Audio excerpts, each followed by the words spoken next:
গ্রামটার নাম ছিল চরকালা। নদীর একদম গা ঘেঁষে, চারপাশে কেবল কাশবন আর কবরস্থানের নীরবতা। সূর্য ডুবে গেলে এখানে কেউ বাইরে বের হতো না, কারণ শেষ আজানের পর যা ঘটে তা কেউ বেঁচে ফিরে বলতে পারেনি। আমি তখন ঢাকায় থাকতাম। দাদার মৃত্যুতে গ্রামে যেতে হয়। সবাই বলেছিল মাগরিবের পর বাইরে যাস না, বিশেষ করে মসজিদের পেছনের কবরস্থানের দিকে। আমি হাসলাম, ভূত জিনি বিশ্বাস করি না। রাত ৯টা, বিদ্যুৎ নেই। হারিকেনের আলোতে দাদার পুরনো ঘরটা যেন আরো ছোট হয়ে এসেছে। হঠাৎ আজান, কিন্তু আজানটা অদ্ভুত। মাগরিব তো অনেক আগেই শেষ। এই আজানটা যেন কাপা কণ্ঠে, মাঝে মধ্যে থেমে যাচ্ছে। আল্লাহু আকবার, আল্লাহু আকবার। শেষ শব্দটা শুনে আমার গা শিউরে উঠল। আকবর না, কাবর বলল কেন?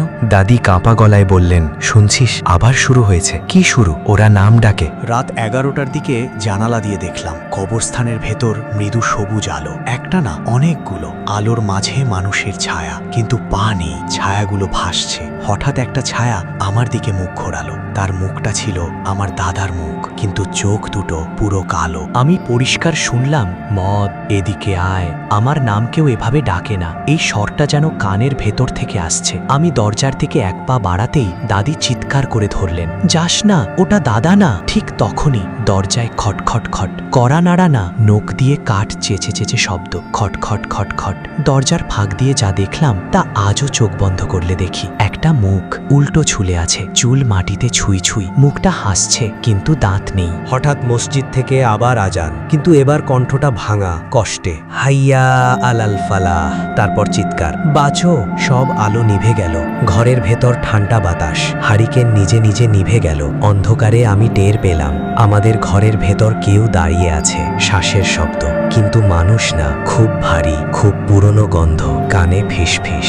আজান শেষ, এখন তুই আমাদের। সকালে চোখ খুলে দেখি আমি কবরস্থানের মাঝখানে, যার পাশে নতুন কবর। একটার নাম ফলকে লেখা আমার নাম, আজকের তারিখ। গ্রামের লোকজন দূরে দাঁড়িয়ে, কেউ কাছে আসে না। ইমাম সাহেব কাঁদতে কাঁদতে বললেন, আল্লাহ বাঁচাইছে, কিন্তু আজানের ডাক যদি আর একবার শোন।